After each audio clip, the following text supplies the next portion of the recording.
گھر کا مکھیا ہوتا ہے جس کا کام ہوتا ہے روٹی کپڑا اور مکان بچوں کے لیے حاصل کرنا، اور کوئی بچہ ہوتا ہے بھوکے، وہ ادھر آتا ہے ماں مجھے بھوک لگا ہے مجھے کھانا دے دو۔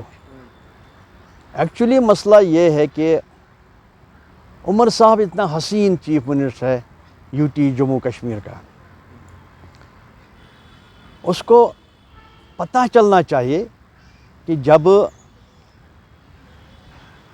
لوک سبھا راجیہ سبھا میں اعلان کیا گیا ہے ملک کے پرائم منسٹر صاحب نے، ملک کے ہوم منسٹر صاحب نے، کہ ہم جموں کشمیر کو اسٹیٹ ہوڈ وقت پر دیں گے ضرور۔ یہ وقت کیا ہے، کیسا ہے، یہ ہمارے چیف منسٹر صاحب کو سوچنا چاہیے۔ ٹھیک ہے، حق ہے، جمہوری حق ہے، یادداشت دلانے کے لیے یہ دلی چلے گئے۔ ایکچولی ان کو کوئی مسئلہ نہیں، اصلی مسئلہ ہے ان کا جو مینیفیسٹو خود ہی کا ہے جن پہ انہوں نے الیکشن لڑا ہے۔ مجھے لگتا ہے جو انہوں نے وعدہ کیا ہے عوام کے ساتھ مینیفیسٹو میں، جو انہوں نے جس کے اوپر انہوں نے ووٹ لیا ہے عوام سے، تو وہ ڈنڈورا پٹ گیا۔ آپ کو لگتا ہے لوگ پچھتا رہے ہیں ابھی ووٹ دے کے؟ ووٹ ہی نہیں، لوگ ہی نہیں بلکہ یہ خود پچھتا رہے ہم نے ایسا مینیفیسٹو کیوں بنایا، کیونکہ وہ 100% غلط ہوا ہے۔ آج جب یہ جاتا ہے یہ اپنی عزت اپنی ساکھ بچانے کے لیے جاتا ہے، جب پرائم منسٹر صاحب نے ہوم منسٹر صاحب نے دونوں ایوانوں میں یہ وعدہ کیا ہے، اعلان کیا ہے ہم جموں کشمیر کو اسٹیٹ ہوڈ دیں گے، تو اب وہی اسٹیٹ ہوڈ ہم مانگیں گے تو چلو اچھی بات ہے، انہوں نے چکر شکر کے تھوڑا ان کا وہ دل ہلکا ہوا ہے۔ آپ کو لگتا ہے ڈرامہ ہے یہ ڈرامہ؟ دیکھو یہ جو ہے فاروق عبداللہ صاحب، یہ سیاست کا باپ ہے جموں کشمیر میں، ان کو پتہ ہے کہاں پہ کون سا ڈرامہ کھیلنا ہے، شطرنج کھیلنے میں ماہر، کون سا تیر کہاں چلانا ہے۔ چلو ٹھیک ہے، میں یہی ان کو آگرہ کروں کہ جو مرحوم شیخ محمد عبداللہ صاحب نے یہاں کچھ چھوڑا اسی کو برابر کرو۔ جب آپ اس پہ دھیان دو گے آپ کو نہیں پتہ چلے گا ہمیں اسٹیٹ ہوڈ کی ضرورت ہے، ہمیں کس چیز کی ضرورت ہے۔ اصلی جو ہمارے عوام کو پریشانی ہے، پتہ نہیں 50-60 سال سے کتنے جھوٹ بولتے ہوئے ہے ہمارے سیاسی پارٹیاں ہمارے کشمیری عوام کو۔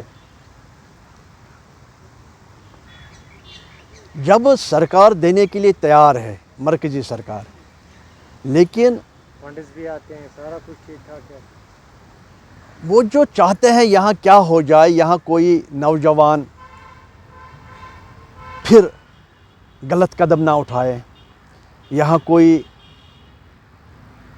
غیر ریاستی غیر ملکی کوئی ہمارے اس جموں کشمیر میں نہ آ جائے، بالخصوص کشمیر میں ہمارے جوانوں کو موت کی راہ دکھائے، گمراہ نہ کرے۔ ابھی ایک اور موت کی راہ ہے، اس وقت جموں کشمیر پولیس کتنی اس پہ محنت کرتے ہیں، مشقت کرتے ہیں کہ ہمارے نوجوان نسل بچ جائے کشمیر میں، بلکہ پورے جموں کشمیر میں۔ خربوں میں اربوں میں پراپرٹی انہوں نے سیز کیا ہے، اٹیچ کیا ہے، وہ بھی ایک آتنک ہے، وہ بھی ایک دہشت ہے کہ ہمارے ڈرگ کی شکل میں آتنکوادی ہے۔ مطلب ہمارے جموں کشمیر پولیس کا کتنا رول ہے، بالخصوص جو ہمارے سری نگر کا SSP صاحب، کشمیر کا IG صاحب، اور کتنا یہ محنت، اور باقی ڈسٹرکوں کے SSP صاحب DC صاحب سارے لگے ہوئے اس آتنک سے ہمارے جوانوں کو نجات ملے، ہمارے جوان یہاں پھولے پھلے آگے بڑھے۔ تو عمر صاحب اس پہ دھیان دے دو۔ اشرف صاحب، آپ کو لائی اس کے لیے سٹوٹ ہٹ کی ضرورت نہیں تھی. اب یہ لوگوں کو جھوٹ بولتے ہیں کہ نہیں سیٹیٹ آئے گی تب لوگوں کا مسئلہ حل ہوگا. اپنے لیے تو یہ کرتے کام. ہم دیں 12 سلنڈر ہم ایک سال میں دیں گے، فی مہینہ ایک سلنڈر دیں گے، تو نہیں دے پائے نا. مگر ایک چیز ہے نا، یہاں پہ سرکار بننے سے پہلے اس کو پتہ تھا نا کہ یو پی میں کوئی طاقت نہیں ہوتا ہے چیف منسٹر کا، تو اس نے کیوں سرکار پر دیکھیے اس کو پتہ تھا اس چیز کا. پتہ نہیں ان کو کس نے مشورہ دیا. یہ اچھا ہے، یہ جو ہے انہوں نے اپنے والد صاحب کو بھی ایک دن بولا نہیں ہم نے زیادہ دھوکہ دیا ہے عوام کو. مجھے نہیں لگتا ہے عمر صاحب اتنا حسین ہے، اتنا ہنسا ہے، اتنا بہترین انسان ہے، تو اس نے کیسے یہ جھوٹ کی کہانی کس کی کہنے پہ انہوں نے لوگوں کے سامنے رکھا ہے. لوگ سفر کر تو اب لوگوں کے لیے بہت مشکلات ہو گئے ہیں. غریبی بہت آ گئی ہے دیش میں. بجلی فری، ارے بھیا کہاں سے دیں گے؟ آپ کے ڈپارٹمنٹ میں کھربوں میں اربوں میں ابھی بجلی فیس بقایا ہے، وہ پورا کر کے تو پھر عوام کو فری مل سکتا ہے. پتہ نہیں کون سا پولیٹیکل کون سا. آپ کو لگتا ہے گورنر راج ٹھیک تھا اس سے؟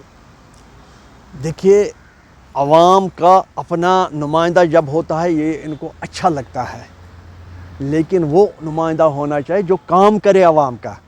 یہ نہیں جنہوں نے ووٹ ڈالا ان کے ساتھ کوئی بات نہیں کرے گا. ان کی یہی دروازے بند رکھتے ہیں اور دروازہ بھی بند رکھتا ہے. اس لیے عوام کو یہی کہ نہیں جو گورنر راج تھا وہ اچھا تھا.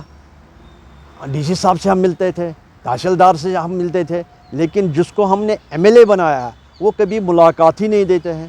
ووٹ تو ہم نے ڈالا ہے، بڑے لوگوں نے نہیں ڈالا ہے. یہ عوام کی رائے ہے، میرے نہیں، یہ عوام بولتا ہے. مطلب یہ ہے کہ جنہوں نے عمر سرکار نے الیکشن سے پہلے ہی جب انہوں نے لوگوں سے ووٹ لیا، جو بھی وعدہ کیا ہے وہ سارے بیکار ہوئے ہیں. اس میں سے کوئی وعدہ پورا نہیں ہوا ہے. عمر صاحب ڈن، سٹیٹ ہوڈ ملے گا، کچھ سٹیٹ ہوڈ کچھ چیز کے ساتھ ملے گا، یہ میرا وعدہ ہے. میں لڑوں گا ضرور کچھ چیز کے لیے، لیکن آپ لوگوں کے اوپر دھیان دے دو. یہاں شانتی بحال کر یہاں امن شانتی بحال کر کے روزگار کا کوئی منافع یہاں کے یوتھ کو دے دو. ڈیلیویجر کو پرمٹ کرو. تو وہ بھی آپ نے ہی لگایا ہے، کس پہ لگایا ہے؟ ان کو بیچاروں کو دھوکہ دیا ہے. یہ جو ہوتا ہے ڈیولپمنٹ فنڈ، اس پہ آپ نے اتنے لوگوں کو لگایا، پی ڈی پی اور این سی نے اور کانگریس نے. تو اب ان کا بھی ازالہ کرو نا. وہ ایسے ہی ایک ڈیلیویجر ریٹائر ہو جائے گا. اور یہ کرو جتنے بھی ایس پی اوز ہے ان کو پرمنٹ کرواؤ، کیونکہ ان کو 12 سال 15 سال ہو گئے، 20 سال ہو گئے تو نہیں چل پاتے. وہ کتنی ڈیوٹی وہ دیتے ہیں، ان کو پرمنٹ کرواؤ. آپ ایل جی صاحب سے ملو، آپ ہوم منسٹر صاحب سے ملو، تو بات بنے گا. اپنے گھر کو مت سوچو، ان کو سوچو، ان کا سوچو. ایک تو ڈیلیویجر اس میں ایس پی او بھی آتے ہیں، ان سب کو پرمٹ کرواؤ. تو پھر ہم نعرہ دیں گے، پہلے پرمٹ کرو پھر میں بھی نعرہ دوں گا. جب کرو گے نہیں، ایسے ہی ڈرامہ چلے گا، تو مجھے لگتا ہے سرکار گرنے کا کوئی خطرہ ہے؟ دیکھیں ہم نہیں چاہتے سرکار گرے، کیونکہ اگر سرکار گرے وہ بوجھ بھی پڑ جائے گا عوام کے اوپر. سرکار کو ہم چلائیں گے دھکا دے کر، لیکن وہ کام کرے تب مزہ ہے. اگر اس کو تنگی آ گئی ہے تو پھر یہ پھر لندن جائے. سرکار مرکز سے پیسے بہت آ رہے ہیں، پیسوں کی کمی نہیں ہے. فنڈز، روڈ، باقی چیز. ان کو خود وزیر اعظم صاحب نے بولا عمر صاحب آپ وہاں کام کرو اور کام کرنے کے بعد حساب دے دو. ایکچولی مسئلہ ان کا ہے یہ حساب دینا. یہ حساب کیوں دیں؟ گھر بھرتے عمر صاحب آپ وہاں کام کرو، کون سا کام کے اس کا حساب دے دو. اس میں کون سی پریشانی ہے؟ حساب دینے کے لیے ہاں، یہ لوگ حساب دینے کے لیے تیار نہیں ہے. مسئلہ یہی ہے. باقی سٹیٹ ہوڈ کا بہانہ ہے، یہ ایک بہانہ ہے. ہاں، عیاشی کے لیے بہانہ چاہیے. ان کو یہی ایک بہانہ مل گیا. عمر صاحب صرف حساب دے دو. یہاں یہ روڈ بنا ہے، اس پہ اتنا پیسہ لگا ہے. ابھی سمال سٹی، ابھی دیکھو گلی گلی میں پانی ہے. کیا ہے؟